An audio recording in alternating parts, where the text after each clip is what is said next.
in our small class of new Liberal MPs in 2008.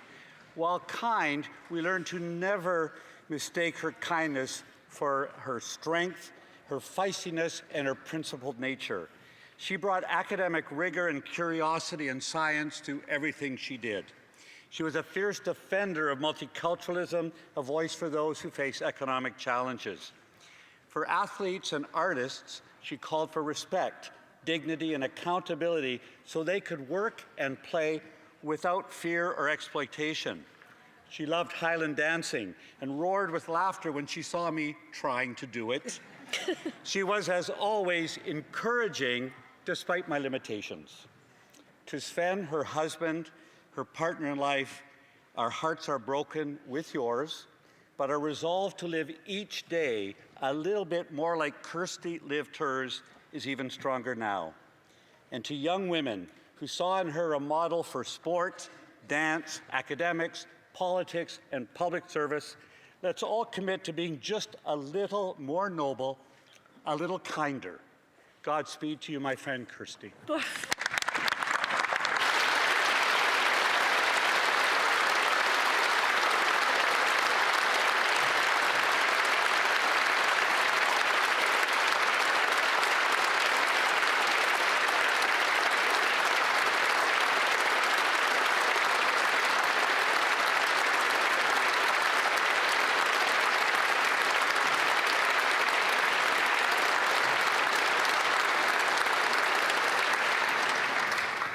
Oral questions. Questions orales. The Honourable Leader of the Opposition. Mr. Speaker, yesterday the Prime Minister had a photo up in a grocery store, but there was something missing. There were no prices. He asked his PMO buddies to go into the grocery store to remove all the price tags so that he could hide from Canadians how much groceries cost after 1 year, because he's doubled inflation for food, which is to the highest rate in the G7. These taxes and inflationist deficits are a hidden cost. Instead of hiding costs, why not reduce costs? The Right Honourable Prime Minister. Mr. Speaker. Mr. Speaker. Of course, that seems to be this new spirit of cooperation that we keep hearing about. Yesterday, we saw cooperation. Meeting with the Premier of Ontario, for example, that was collaboration for the automotive sector, to collaborate in order to build affordable housing. I could perhaps present him to the Premier of Ontario if he wants to. He just has to let me know. Leader of the Opposition. Bel exemple. Well, that's a great example of this Prime Minister. It's all illusions. He has meetings instead of having results. We need results. He promised that food would be more affordable. But 1 year later, food inflation has doubled. Doubled. It's twice as much as in the States. It's the worst food inflation in the G7. And yesterday, he tried to emulate this by removing price tags in grocery stores. If prices are so terrible that he needed to hide them from Canadians, is his record as terrible as that? The Right Honourable Prime Minister. Mr. Speaker, over the last few months, the government has done a lot. We are working to make the school food program permanent. Second of all, we have reduced taxes for 22 million Canadians. Yesterday, we created a new benefit that will increase the amount of money in the pockets of families, up to $1,800 a year. Mr. Speaker, yesterday the Prime Minister held a photo op at a grocery store in front of food, but there was just one thing missing. The price tags. He had ordered his PMO staff to literally show up early at the grocery store and remove the price tags. They're back up today. We went and checked, and they're really high. In fact, grocery prices are rising faster in Canada than in any other G7 country, twice as fast as in the States, twice as fast as when he took office. Mr. Speaker, the hidden costs that this Prime Minister imposes on inflation will not go away because he tries to take down the price tag. Why won't he take down the price? The Right Honourable Prime Minister. Mr. Speaker, yesterday, before I had lunch with the Premier of Ontario, I had a long meeting with the Premier of Ontario. I would like to introduce the Leader of the Opposition to the Premier of Ontario so we can learn something about cooperation, cooperation on housing, cooperation on building the best auto sector in the world, cooperation on good jobs for Ontarians and Canadians, cooperations on rising wages, which have risen faster than inflation every single month in the year. The Honourable Leader of the Opposition.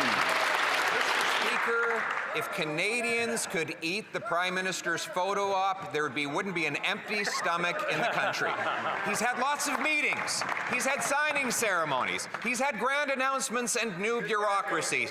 But what he hasn't delivered is real results. His biggest promise was that he was going to make food prices affordable. Since that time, food inflation has doubled, the worst in the G7. It's the result of his hidden taxes, the inflation tax from his deficits, the fuel taxes on farmers, fertilizers, and farm equipment. Why won't he, instead of trying to hide the price tag, why won't he get rid of the cost? The Right Honourable Prime Minister. Mr. Speaker, here's something we don't hide. Here's something we're proud of. Over 140,000 new jobs net created since the summer. More than the United States. Here's something else. Wages rising every single month of this government faster than the rate of inflation. Here's something else. We cut taxes for 22 million Canadians. We put in place a national food program for 400,000 kids, making it permanent. Yesterday, we announced a benefit for 12 million Canadians, $1,800. The Honourable Leader of the Opposition. Mr. Speaker, Canadians have never had it so good that 2.2 million of them are lined up at food banks. One of the reasons is that we can't get our resources to market. Now, while the Prime Minister, we worked in collaboration to give him exceptional powers to get things done. Instead, he spent the time on photo ops, signing ceremonies, re-announcing projects that had long ago been approved. His new bureaucracy, the Projects Office, has not approved a single new project. So why won't he get out of the way and accept our plan by passing the Canadian Sovereignty Act today? The Right Honourable Prime Minister. Mr. Speaker, part of how we move this country forward is collaborating with provinces and territories. The great territory of Nunavut. I'd like to welcome the Premier of Nunavut is here.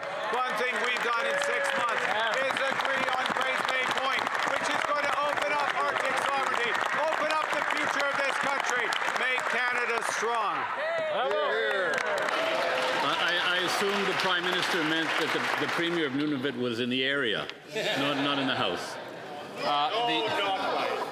The Honourable Leader of the Opposition. Mr. Speaker, of course we love the Premier of Nunavut, but all the Prime Minister has is meetings, announcements, signing ceremonies, but never shovels in the ground. Never results that matter to people. Not a single pipeline approved. His project office has not approved a single new project. In fact, he hasn't removed a single pre-existing Liberal bureaucracy or single pre-existing anti-development law. All he has to do is get out of the way, adopt the Canadian Sovereignty Act so that we can get building and become self-reliant and strong. The Right Honourable Prime Minister. Mr. Speaker, Mr. Speaker, last time we were in this House, the member opposite stood up and had a semblance or a reduction of the MOU with Alberta.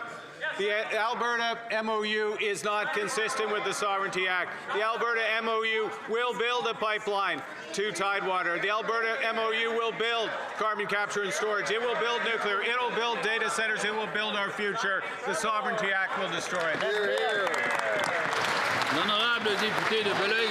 The honourable member for Bailey-Chambly. Thank you, Mr. Speaker. I would like to wish you the best for 2026. My best wishes for everyone as well. But I have certain concerns, very tangible concerns for Quebec businesses and Canadian businesses and for jobs in Quebec and Canada. A speech doesn't generate money. It doesn't generate jobs. It doesn't protect jobs. So I understand that there are no negotiations on trade with the Americans, and there hasn't been any movement on tariffs, while President Trump is stirring up the worst of concerns. Can the Prime Minister guarantee that there are normal negotiations and cordial negotiations with Washington, D.C.? The Right Honourable Prime Minister. Mr. Speaker, the world has changed. Washington has changed. There's nearly nothing normal in the US now, and that's the truth. We are still having continued discussions with our American partners. I had a 30-minute conversation with the President of the United States yesterday evening, and I had discussions about trade with him. The Honourable Member for Bailey-Chambly. I understand that the US has changed, and I'm still very concerned about this. It worries me. The diversification of markets is something that we are for. We have been proposing it for years, but we don't want to renounce Quebec values that resemble Canadian values, I hope. In a predictable future, the US will still represent close to 3/4 of our trade. Jobs are at risk. Businesses are at risk. Does he guarantee that in July 2026 there will be a new trade agreement with the States? The Right Honourable Prime Minister. Mr. Speaker, that is the intention of the US, Mexico and Canada. Official negotiations will begin in a few weeks. The Honourable Member for Bailey-Chambly. I therefore infer that this should be reassuring. Beyond certain issues, most export jobs in Quebec and Canada that depend on American companies, there's something serious that's happening. That's what we're asking. If the Prime Minister knows the history of Quebec less than the economy, he negotiated with China, so why not remove tariffs on Quebec pork? The Right Honourable Prime Minister. Mr. Speaker, the government of China has made commitments to reduce tariffs on pork, on beef, and on other Canadian foodstuffs. Second point, the agreement with China reduces tariffs on canola, and generally, this is a $700 billion market for our farmers and producers. The Honourable Member for Thornhill. The Prime Minister now has sweeping powers to approve major projects, powers made possible with the help of Conservatives on this side of the House, and yet, with all of that authority, all of those promises, there's nothing done. No progress on resources, no pipelines, no action on internal trade barriers. The formula isn't complicated. When Canada builds more and exports more, Canadians earn more and life gets more affordable. So when does the action start? When do the shovels hit the ground? When do paychecks start growing for Canadians? The Honourable Minister responsible for Canada-US trade. Hear, hear. Mr. Speaker, our colleague knows very well this government was elected to build a Canadian economy that's more resilient. This government was elected to get major projects done. That's exactly what the Prime Minister and my colleagues have done. Maybe she missed the announcement with the Premier of Ontario. Important investments, for example, in nuclear energy in Darlington. Perhaps she doesn't understand that we're investing in port infrastructure as important as Contrecoeur or Prince Rupert. And Mr. Speaker, there's good news coming in the next number of weeks, and I know she'll celebrate with us. The honourable member for Thornhill. Speaker, he's right. We do see the announcements. We just don't see the action. And he's very good at running up the word count and terrible at filling in the details. The Prime Minister says he wants to build, and that's good. We agree. So we've done the heavy lifting for him. We put a plan right here in the House of Commons. Repeal the laws that block development, reward businesses and workers that invest in Canada, and protect Canadian innovation. The choice is simple. The Liberals can actually vote to build today, or yet again, they can vote for all talk and no action, just like he did. The Honourable Government House Leader. Mr. Speaker, we had a very important debate last year about the purported Canada Sovereignty Act. It's called a general election. The Conservatives put that to the people. We put the Prime Minister's plan to build Canada strong, to build it up with our aluminum, with our lumber, with our steel, with our unionized men and women across this country. And guess which plan Canadians selected? We expect a little more intellectual energy from that side. In the meantime, Mr. Speaker, we are going to continue building this country very strong. The honourable member for Kildonan St. Paul. Of manufacturing jobs have been lost in the last 8 months. Those are the cold, hard facts for thousands of Canadian families under this Prime Minister's leadership. And our party supported Bill C-5 because they promised growth and development. But despite the sweeping powers the Prime Minister has, no new projects have been approved, and not a single barrier has been taken down. And meanwhile, Canada is losing investment, innovation, and jobs to the U.S., driving down incomes and making life less affordable for Canadian families. Conservatives have made a real proposal with the Canadian Sovereignty Act to remove federal barriers to development, reward Canadians to build and invest here, and protect and raise our incomes here at home. Will they support it? L'honorable ministre de l'Industrie. We'll always be there to defend our people working in advanced manufacturing. Again, yesterday I was with Premier Ford. We announced what we would be doing to protect our auto workers. And I would like to remember my colleague, which I have a good relationship, to make sure that she understands how much we created jobs since the beginning of September. Actually, 54,000 jobs in September, 67,000 jobs in October, 60,000 jobs also in November, 8,000 in December. We'll continue to grow the economy and create jobs across the country.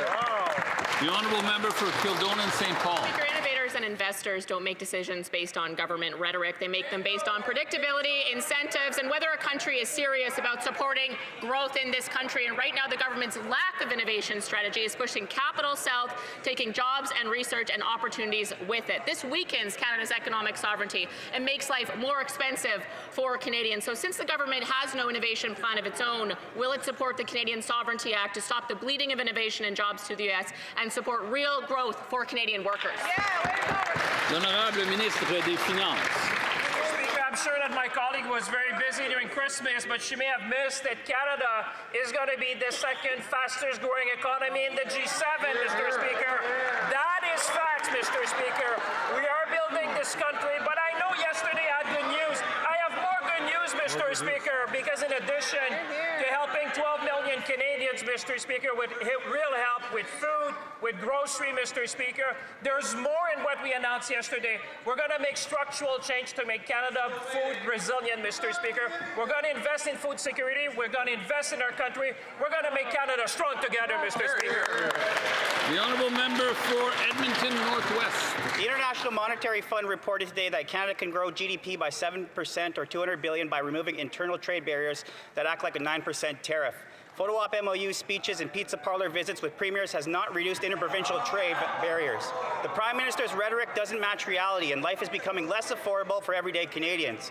Will the government support the Canadian Sovereignty Act, which incentivizes and gives bonuses to provinces that build across Canada, and repeals federal measures that block and penalize development of natural resources? Yeah, way to go, Billy. The honourable minister responsible for Canada-U.S. trade.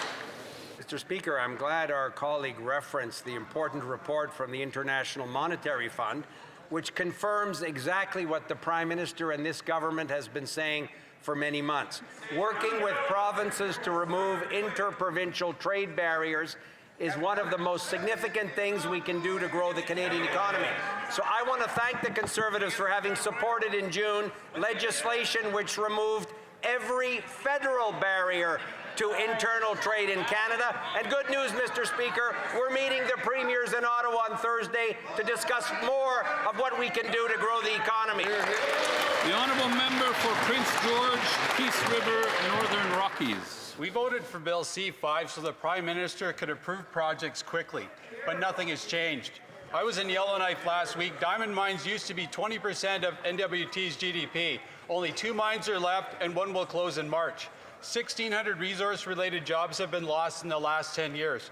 But our Canadian Sovereignty Act will repeal federal blocks and penalties to development and reward territories and provinces, businesses and workers who build and invest right here in Canada. When we export and build more, incomes go up and life becomes more affordable. Will you support it, Prime Minister? The Honourable Government House Leader. Mr. Speaker, Canada has one of the most vibrant, important, imposing mining sectors in the world. Toronto is one of the most important mining finance centers in the world.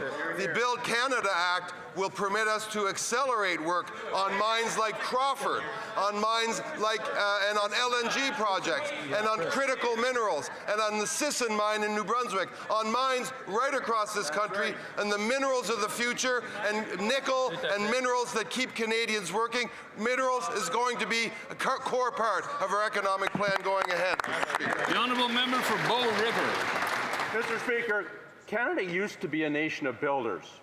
We used to stand on our own 2 feet. Instead, Liberals are standing in our way, when Canada should be strong, united, and ready to build. Conservatives worked with this government to pass Bill C-5, handing them powers to approve major projects faster. But the PM's rhetoric hasn't matched reality. Not a single new project approved, not a single barrier removed. That's why today Conservatives introduced the Canadian Sovereignty Act to repeal federal measures that block and punish development, reward provinces, workers and businesses that build and invest in Canada, and protect Canadian innovation. Will the Honourable Secretary of State for Labour. We are proud to support our builders. We're proud to support the skilled trades. We're proud to support Leuna, to support the carpenters, to support IBEW, to support the ironworkers. Mr. Speaker, we are building infrastructure. We are building major projects in the national interest. We're building homes, Mr. Speaker. We're using Canadian steel, Canadian lumber, Mr. Speaker, in consultation with Indigenous peoples. Mr. Speaker, we're expanding our trade. We're investing in innovation. We are building the strongest economy in the G7. When will the Conservatives get on board? When will they stop getting in the way? The honourable member for Shefford. Mr. Speaker, yet another IT fiasco in the government. This time, seniors are the victims because they're struggling to receive their old age pension since the implementation of the new CRM software. Some seniors have been waiting for their pensions since May, 9 months without benefits. Other seniors have received extra checks who, even if they do not cash them, will still have an impact on the amount of their future benefits. What is the minister doing to finally resolve this fiasco? Every person in this country deserves to receive their benefits on time and error-free. Our department works very closely with individuals all across this country to make sure that if there are challenges in receiving their benefits, that we fix those challenges and we get those out the door as quickly as possible. And we'll continue this work, Mr. Speaker, to make sure those benefits are delivered quickly and properly. The honourable member for Shefford. Mr. Speaker, this is the Phoenix fiasco for seniors. And the worst part is that the federal government was alerted to this in a report from the Public Service Union back in June. So, the federal government has known since June that it is unable to pay old age pensions properly. And even today, absolutely nothing has been resolved. How much longer will pensioners have to wait before the Liberals finally take this problem seriously? L'honorable leader du gouvernement à la Chambre. Monsieur le Mr. Speaker, allow me to be a bit skeptical when it comes to the MP's fire. IT bugs happen. Here we have a successful piece of software that has updated a piece of software that dated from the 70s, and so now seniors can self-serve online and over the phone. Payments are even quicker. If there are issues, we'll iron them out. The Honourable Member for Mégantic-L'Érable, Lotbinière. Mr. Speaker, it's been almost a year since the Prime Minister took office, and despite all his fine rhetoric, ever more Quebecers no longer have the money to pay rent. In Quebec, 20% of Quebecers have admitted to being unable to pay their rent for at least 1 month. In my region, about 30%. In Montreal, about 25%. The Prime Minister promised to get things done at an unprecedented pace since the Second World War. Can you say why the only things that are moving so fast are grocery prices and rent? The Honourable Minister of Finance. I know it's Tuesday, but we still have great news to share because my colleague must have misheard us yesterday. We've announced a historic announcement with the Prime Minister of Canada, the new Canada Groceries and Essentials benefit. Mr. Speaker, 12 million Canadians, people in his riding, who will now receive more money in their pockets to fight against the cost of living. On this side of the House, we're convinced that by building strong communities, we'll build a strong Canada together. The Honourable Member for Mégantic-L'Érable, Lotbinière. Mr. Speaker, I find that a bit funny because the same Minister in Finance who said in 2023, 5 new measures will stabilize food price soon. As you know, the Honourable Member cannot name a member of this House. The member may continue. Champagne price, Mr. Speaker.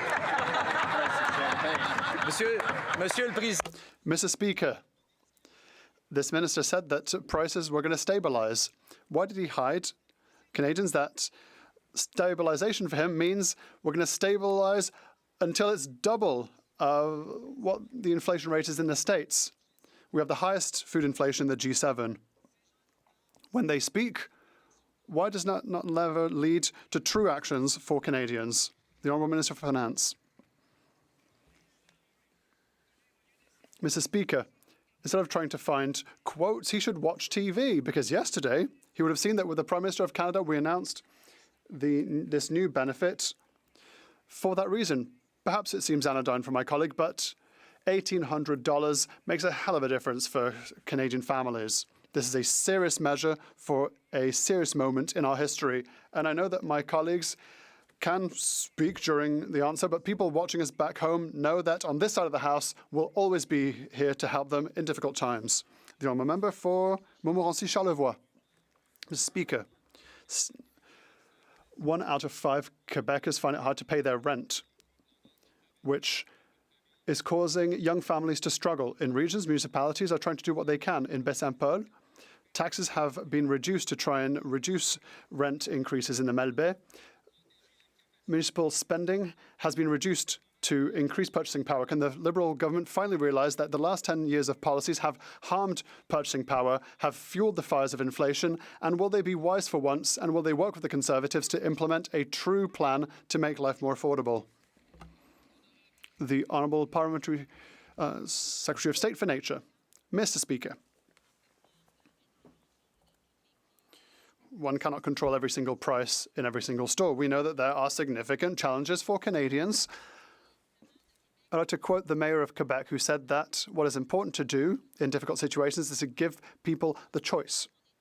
What we are currently doing is giving purchasing power so that they can make choices. That will help 12 million Canadians. It will give couples over $1,800 this year and $1,400 for the years to come. 900 for individuals and 700 in the years to come. The Honourable Member for Montmorency-Charlevoix. Mr. Speaker, in 2026, a family of 4 is going to have to pay $1,700 more for food. more than last year, and that's affecting everyone. But after provoking inflation with their policies, the Liberals are feeling bad. Yesterday, they announced apology checks for some families to give them a little bit of money to help them pay groceries that are far too expensive. When will this Liberal government recognize the failure of their inflationary policies and finally work with the Conservatives to lower the cost of living? It's time to give some breathing room to Quebecers and Canadians. The Honourable Minister of Indigenous Services. Mr. Speaker, our government has passed new affordability measures. Families in my riding are going to see a direct impact, like the dad who's going to be able to pay for lunch for his kid, is going to be able to pay for skates, for tournaments. These are things that are going to affect Quebecers and Canadians every day. Even in my family, my uncle, my cousin are going to hunt for traditional food with help in their pockets to ensure a better quality of life. Thank you. The Honourable Member for Richmond North Athabasca. Thank you, Mr. Speaker. Our seniors built our country. They've paid taxes their entire lives. And some have to wait up to 8 months before receiving their OAS.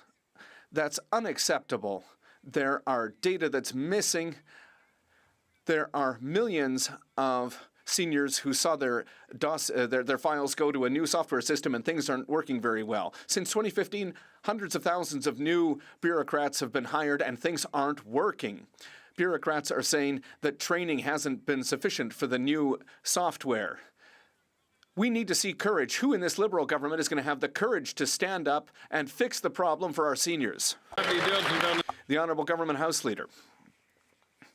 Mr. Speaker, obviously, if seniors have had problems with their OAS checks, that's unfortunate. The member should speak to the government and we will try to fix the problem.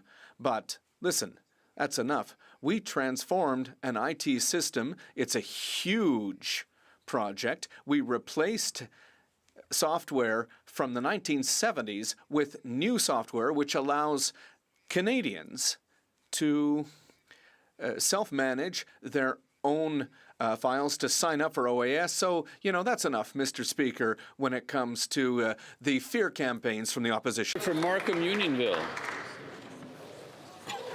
Mr. Speaker, while I now sit on a different side of the House, my priority remains the same, standing up for my constituents and making sure that concerns are acted on. Last fall, I held a crime prevention town hall in Markham, Unionville. What I heard clearly and repeatedly was concern about auto thefts and home invasions and the impact these crimes have on families' sense of safety. Mr. Speaker, can the minister outline how Canada's new government is strengthening public safety and ensuring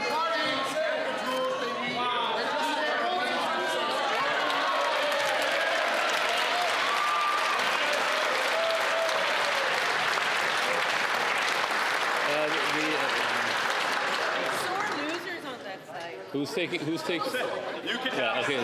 The Honourable Secretary of State for Combating Crime. I want to welcome my colleague to the government benches, where he's already making a real impact, Mr. Speaker. In 2024, we had an auto theft summit and created a plan, Mr. Speaker. That's right. And thanks to the dedication of law enforcement across this country and focused federal action, we are seeing a downward trend on auto thefts across this country. But on top of that, Mr. Speaker, we've presented a bail and sentencing reform, which is going to make people who commit auto theft or home invasions face serious jail time, Mr. Speaker. Right. This is serious leadership for a serious matter, Mr. Speaker. The Honourable Member for New-Tecumseh-Gwillimbury.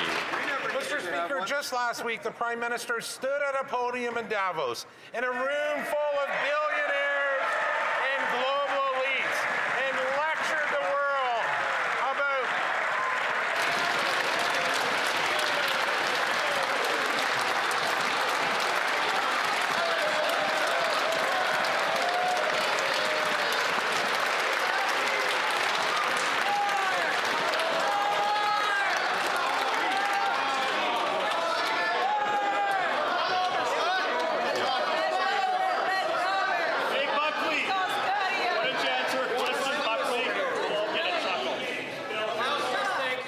top, please. From the top!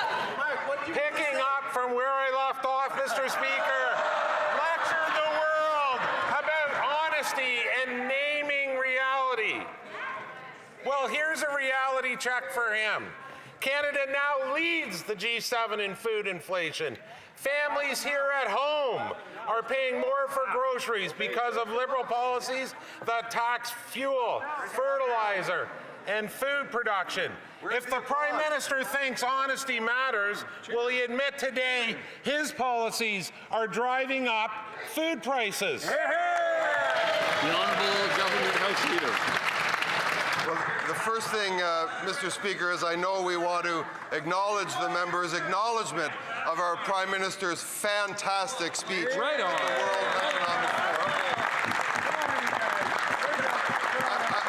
I know Canadians were very relieved when the Leader of the Opposition said, never, ever, ever shall I or any of my ministers ever go to Davos, to that World Economic Forum. You wouldn't want to run across the President of the United States or the President of Ukraine or members of the economic or any of the investors in Canada. So the Prime... Okay, the Honourable Member for Newton-Tecumseh-Gwillimbury. Mr. Speaker, Canadians wouldn't need any rebates if the Liberals hadn't driven up grocery prices in the first place. So long as they keep imposing the industrial carbon tax, the 17 cents a litre fuel tax on Canadian food production, prices will keep increasing. Conservatives are ready to fast-track bills that will reverse the highest food inflation in the G7. Will this government stand with us, introduce measures to make food affordable again, or will they keep just driving up food prices? The Honourable Secretary of State for Financial Institutions. Mr. Speaker, despite that bluster, we're focused on affordability for Canadians. We cut taxes for 22 million of them. We cut the consumer carbon tax. We cut the GST for first-time homebuyers. And just yesterday, our Prime Minister announced the groceries and essentials benefit, putting up to $1,900 in the pockets of working families. Time to stop the obstruction. Let us build Canada. Thank you, Mr. Speaker. The Honourable Member for Quebec-Mactaquac. Mr. Speaker, food security is national security. Statistic Canada confirms food inflation has hit 6.2%, the highest in the G7. It now costs $17,600 to feed a family of four, $1,000 more than last year. With food prices rising twice as fast as in the U.S., Canadians know why. The industrial carbon, fuel, and packaging taxes drive up the cost of farm equipment, fertilizer, and trucking. Will the government move now to eliminate these taxes, boost grocery competition, and cut the red tape on farmers? Yes or no? The Honourable Secretary of State for Financial Institutions. Mr. Speaker, that member's riding wants to know why he voted against every affordability measure that we have put forward. Mr. Speaker, just yesterday, our Prime Minister announced a groceries and essentials benefit that will put up to $1,900 in the pockets of working families. Time for that member and his party to stop the obstruction, get behind us, and build Canada. Thank you, Mr. Speaker. Honourable Member for Quebec-Mactaquac. Mr. Speaker, people in my riding across this country are tired of them taking far more money out of their back pockets than putting in their front pockets. Food banks now see 2.2 million visits every month. Food prices are rising twice as fast as when the Prime Minister first took office. The Liberals' own reports admit that fuel standard taxes add 7 cents a litre today and rising to 17 cents, hitting rural Canadians the hardest. I ask again, will the government finally act to remove these taxes, increase grocery competition, and support farmers, or will it keep forcing Canadians to pay the highest food inflation in the G7? Honourable Minister of Women and Gender Equality. Mr. Speaker, speaking of Food Banks Canada welcomes the introduction of the Canada Green Groceries and Essentials Benefit, calling it an important step to help people facing rising affordability pressures. While the members opposite obstruct real progress, we understand the affordability that is top of mind for Canadians, and this is going to help 12 million Canadians. That's incredible, and that's nearly $1,900 that will help additional support for families of four. That will help mothers with groceries groceries, helping them with essentials at home, and helping with their kids at school. Mr. Speaker, this is real progress and real change. The honourable member for Hastings, Lennox and Addington, Tyendinaga. Mr. Speaker, stats can confirm what Canadians feel every single day. Life is more expensive. Fact, Canada is now leading the G7 in food inflation. Fact, food prices in Canada are rising twice as fast as they are in the U.S. Fact, nearly 2.2 million people visit food banks in Canada in a single month. Mr. Speaker, rising food prices are hitting Canadians hard. Conservatives will support legislation that cuts red tape on farmers so they and Canada can grow. The question is, will the government table it? Yeah. The Honourable Minister of Jobs and Families. Mr. Speaker, for a party that talked about cost of living and helping families for months and months and months to stand up and fight against things that will help families, it's just kind of hard to believe. But Canadians are watching, and they're watching from the riding of that member, fighting against the very things that will help. And let me tell you what the Roots to Harvest Community Food Centre said in my riding. They said, as a community organization, we look forward to providing predictability at a time when community members are struggling to meet their day-to-day needs. That's how we are partnering with organizations and Canadians to make sure that they have the safety net they deserve, and so does her riding. Hear, hear. The honourable member for Hastings, Lennox and Addington, Tyendinaga. Our goal, Mr. Speaker, is to help stop the struggle. Taxes like the industrial carbon tax and the fuel standards tax are directly contributing to the rising cost of food. They're directly and negatively impacting our farmers' ability to affordably grow, produce, and transport the food we need to survive. Removing these taxes will help Canadian families afford groceries and farmers to produce them. That's right. Mr. Speaker, will the government introduce legislation to eliminate the industrial carbon tax, eliminate the fuel standards tax, and cut red tape for farmers? The Honourable Minister of Environment and Climate Change and Nature. Mr. Speaker, there actually was a study about the impact of the industrial carbon price on food prices, and the result was that it was about 0. So if we're going to talk about real things, let's talk about how we're going to help farmers. Let's actually talk about how the canola farmers support the clean fuel regulations. Right. Are they standing against the canola farmers? We are there to support our farmers. We are there to support Canadians. And I hope that they will be there to support our groceries and essentials benefit, because that will be helping 12 million Canadians in all of our communities. Yes. The honourable member for Algonquin, Renfrew, Pembroke. Mr. Speaker, the Liberals are determined to keep their industrial carbon tax, even though they know it's making food more expensive.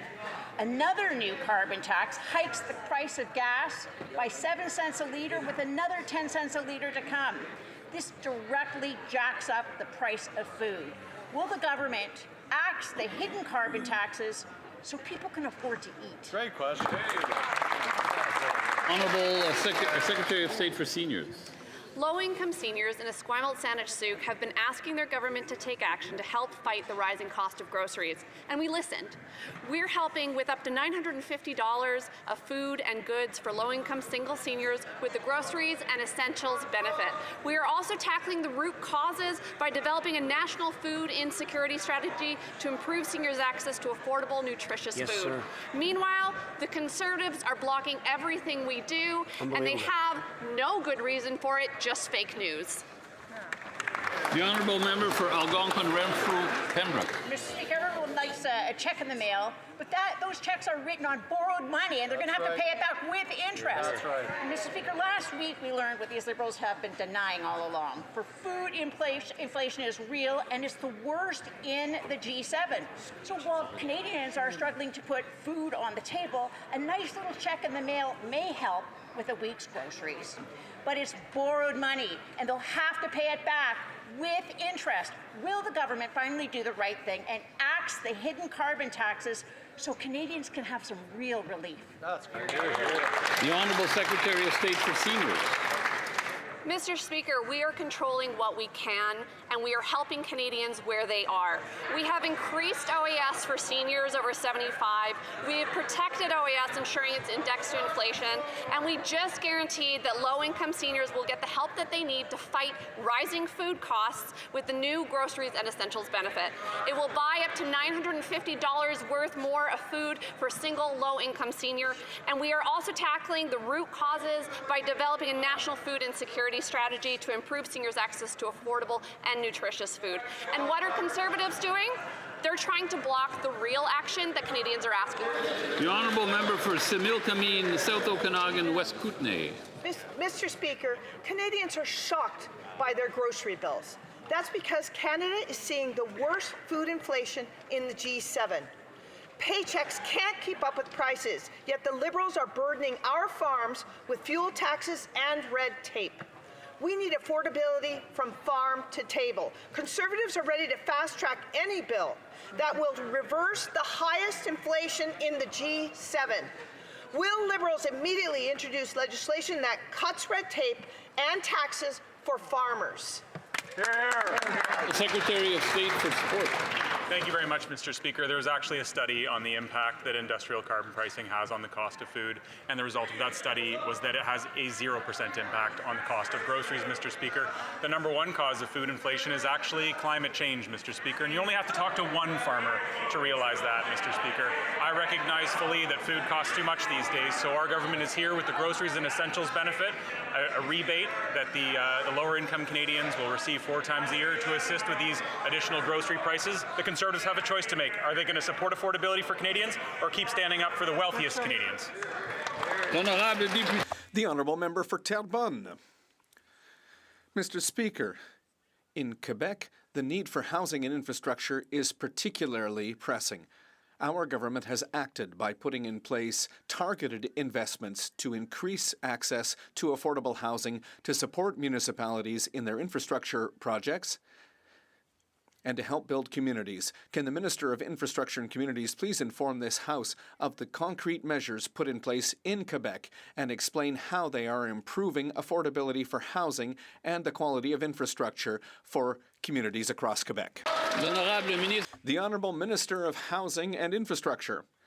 Mr. Speaker, I'd like to thank the Honourable Member for Terrebonne for her question.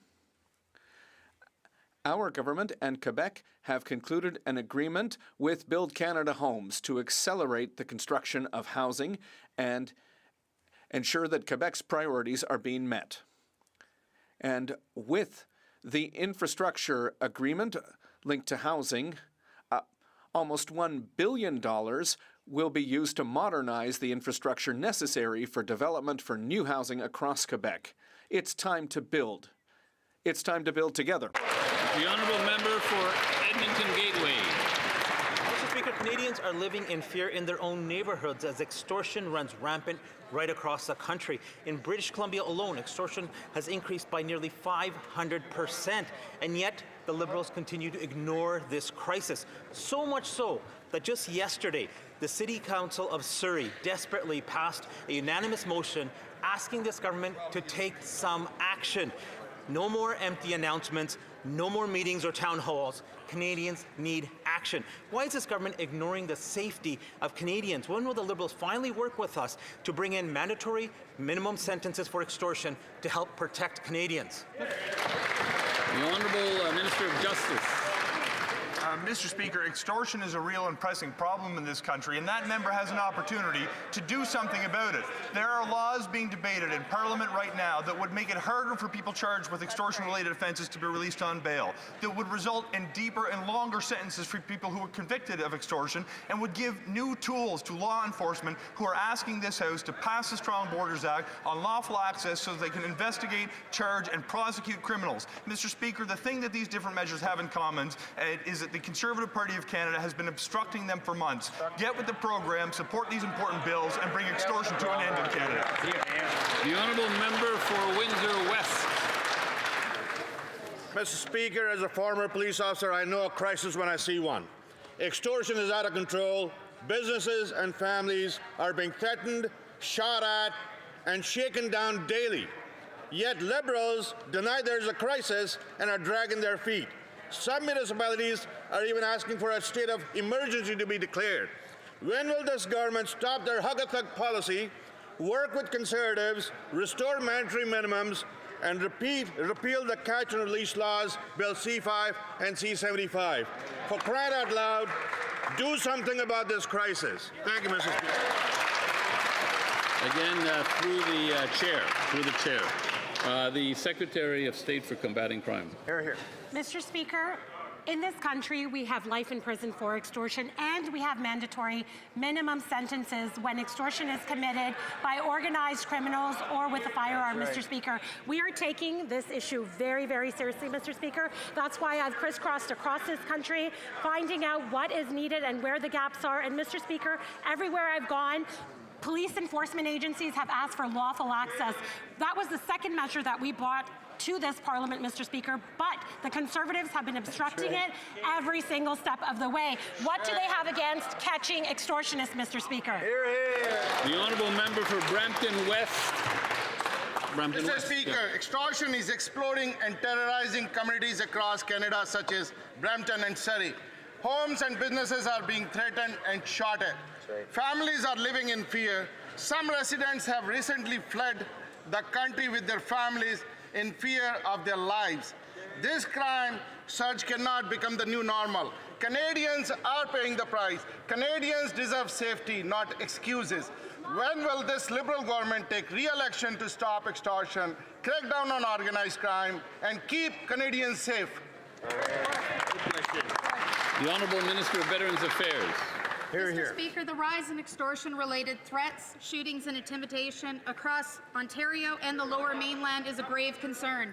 I know how much fear it's causing in families, businesses and our communities. Our government is advancing expanded legislative powers so law enforcement has the tools they need to effectively combat extortion and organized criminal networks. Political opponents in Surrey put aside their differences to act with urgency. I'm asking the Conservative counterparts stop obstructing necessary legislation and work with us to provide practical solutions. Our communities need to feel safe at home. That's right. The Honourable Member for Milton East, Halton Hills South. Mr. Speaker, yesterday our Prime Minister and Minister of Finance made an historic announcement outlining concrete steps the government is taking to help life be more affordable for Canadians. Residents in my riding of Milton East, Halton Hills South support our government's ambitious plan to strengthen and diversify the economy, but they know that doing so requires both long-term investments and meaningful immediate supports. They want to know what actions our government is taking to make life more affordable, and if they can count on all members of this House to put politics aside and support affordability for Canadians. L'Honorable Ministre des Finances. The Honourable Minister of Finance. My colleague for a great question, Mr. Speaker. In fact, yesterday was an historic moment where we supported Canadians. Mr. Speaker, I can hear the Conservative. They're so happy they're going to put that in the householder, Mr. Speaker. They're going to say to Canadians that now a family of four, Mr. Speaker, will receive $1,890 more to meet the moment, Mr. Speaker. I know the Conservatives in their heart know this is good. They're going to put that in their householder. We're going to help them, Mr. Speaker. Let's build Canada strong together. The Honourable Member for Beauce. Mr. Speaker, to start the year off on the right foot, I'd like to the member for Markham still owes me $100, so I can't close off my budget for the Conservative Christmas party because he hasn't paid that debt.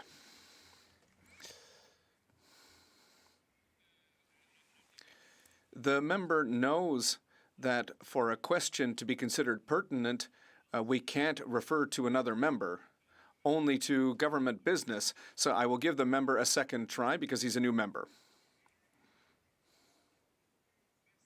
Thank you, Mr. Speaker. After 10 years of chaotic and inflationist Liberal management, the cost of housing has more than doubled in Canada. Yes, you heard right, it's doubled. In Beauce, one family out of five can't afford their rent, Mr. Speaker. Mr. Speaker, when are the Liberals going to stop feeding inflation? When are they going to work with us and finally deliver a real plan for affordability? The Honourable Minister of Finance. Mr. Speaker, there's still good news. I know that my Conservative friends need good news. I have good news for my friend. 4 farmers in Beauce, Mr. Speaker. In yesterday's announcement, there's going to be structural measures. They'll be happy. I spoke with the president of the UPA to ask how we could increase food security in Canada, Mr. Speaker. We're going to work with our farmers. We're going to work with people in the agriculture sector. We're going to work with distributors. We're going to ensure that we have food security across the country, and it's going to mean good news for people in Beauce. The honourable member for Vancouver Kingsway. Mr. Speaker, New Democrats just returned from Rankin Inlet, where we witnessed the challenges facing Canadians in the north. We heard stories of 12, 15, 17 people living in a 2-bedroom home, of folks on housing wait lists for decades, of extreme food prices from $15 for onions to $28 for orange juice, where there is no hospital, not enough jobs, and unreliable internet. People are experiencing similar issues in communities across Canada. When is this government going to take real action to address them? Here, here. Excellent question. The Honourable Minister for Northern and Arctic Affairs. Thank you, Mr. Speaker. Canadians living across the country are going to be benefiting from our new Canada Groceries and Essential benefit. This includes people in Northern and Arctic Canada.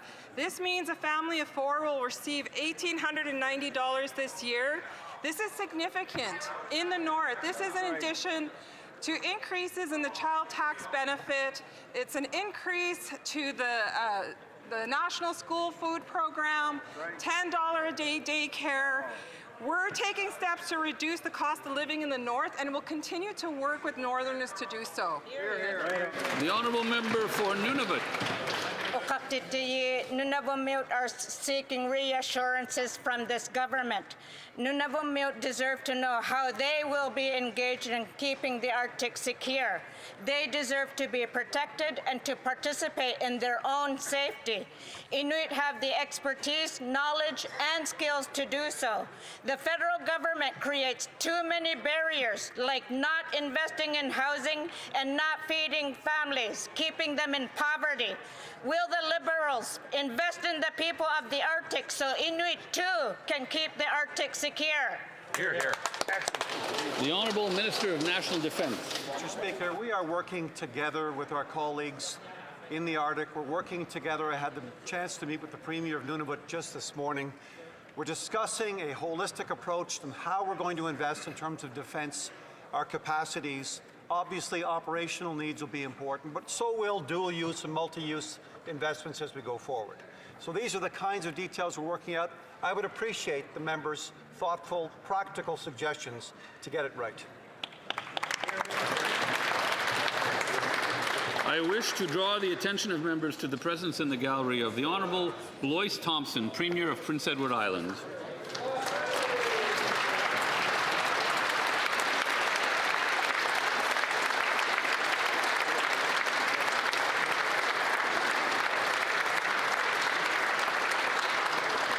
I would also draw the attention of members to the presence in the gallery of the Honourable John Mayne, Premier of Nunavut.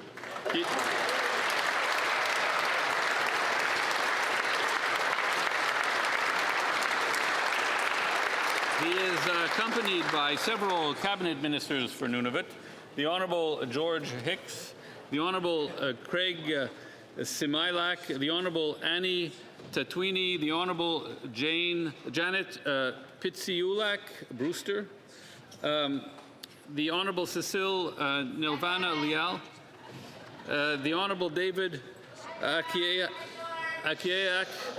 the Honourable Brian Kunu, and the Honourable Gwen Healy Hayrock.